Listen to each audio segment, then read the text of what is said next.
it sounds banal, but yeah, I feel like just read, write, and there are so many times when you feel like your work is not good enough. Sometimes you need to put in the work to make it better. Sometimes it is good enough and it's just your head playing with you. Yeah, so do the work, research things that will make you better, make you a better writer. Always ask, always read, and yes, write, because at the end of the day, it's the stories that will make you the writer. I know that I've been shortlisted, so they might not take me seriously with this one, but I implore them to imagine that I have been rejected 1,000 times before being accepted. And so it's to learn to live with rejection. It truly is not personal, though it does feel personal in many cases. Yeah. In fact, I think it's a badge of honor to be rejected as a writer. It just means, it's a chance to go back and fix it, which is what happened with this one, right? Yeah.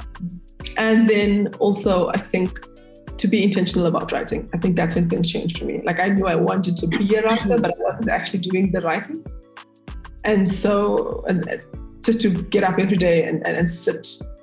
And I didn't get it right every day, but I think to just make time for your writing, to block it off and to make it as important as anything else. Like just keep writing, keep getting. The only way you can, people think writing is something you can just, like, you wake up, then you pay 5,000 naira, 10,000 naira to somebody, you do an online course, then boom, you become a writer. It doesn't work that way, at least for me, from my experience. It's something you get into, like, gradually. You read. I think the best way to become a good writer is from reading. You read and you see how other people write, then you get better. Sometimes passively, you don't even know you're getting better. But you get better. You can see, like, your vocabulary improves, your writing improves. You write something like, oh, did I write that? I like that kind of phrase. So I think for new writers that want to just get in, they should just keep reading and writing. Do it as often as you can. Repeat it as many times as possibly can. Then somehow, before you know, you'll get better. I think it's important to be humble about where we are at in that spectrum and to keep working on it. I mean, there is so much to do endlessly in terms of honing skills and bettering oneself. And I think it's important to read other people too. Not just read, like, of course, they say don't waste your time with bad literature. I totally get that advice. But I also did get different advice long ago from, different people who said, you have to read bad literature too once in a while to know what not to do, because that's also, very instructive. Of course. So I think to an aspiring writer, I would say that, these points are what I've experienced. But at the same time, if you don't have a reader, you don't have someone who's showing enough interest in your work, it's okay. It's okay. You can do it on your own.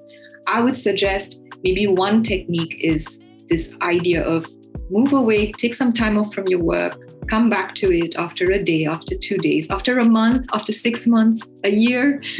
Come back and look at everything with fresh eyes, and you will see very new things in your work, which maybe, needed more work, and which probably explains why, it wasn't accepted for publication somewhere or something like that. Yeah. I'm going to say that we are all worthy. That's just it. We are worthy of being heard. Our stories are worthy of being told.